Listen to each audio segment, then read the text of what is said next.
इते वांखे हिकु ॿी अहम ख़बर ॾियूं पिया। PTI बानी ऐं बुशरा बीबीअ ख़िलाफ़ गैर शरई निकाह वारे केस जी ॿुधणी दरख़्वास्त गुज़ार जो वकील रिज़वान अब्बासी जो मुआविन वकील अदालत में पेश थियो। रिज़वान अब्बासी ॿिए केस जे सिलसिले में हाई कोर्ट में आहे। ॿुधणी थोरी देर जे लाइ रोकी वञे। मुआविन वकील इहा इस्तदा कई। उन इस्तदा ते अदालत केस जी ॿुधणी में 11 वॻे ताईं वक़फ़ो करे छॾियो आहे।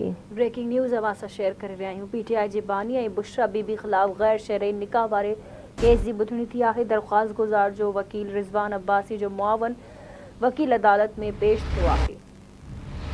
हिकु भेरो ॿीहर अवांखे आगाह कयूं पिया। ब्रेकिंग न्यूज़ आहे। PTI जे बानी ऐं बुशरा बीबीअ ख़िलाफ़ गैर शरई निकाह वारे केस जी ॿुधणी दरख़्वास्त गुज़ार जो वकील रिज़वान अब्बासी जो मुआविन वकील अदालत में पेश थियो। रिज़वान अब्बासी ॿिए केस जे सिलसिले में हाई कोर्ट में आहे। ॿुधणी थोरी देर लाइ रोकी वञे। मुआविन वकील जी इस्तदा ते अदालत केस जी ॿुधणी में 11 वॻे ताईं वक़फ़ो करे छॾियो।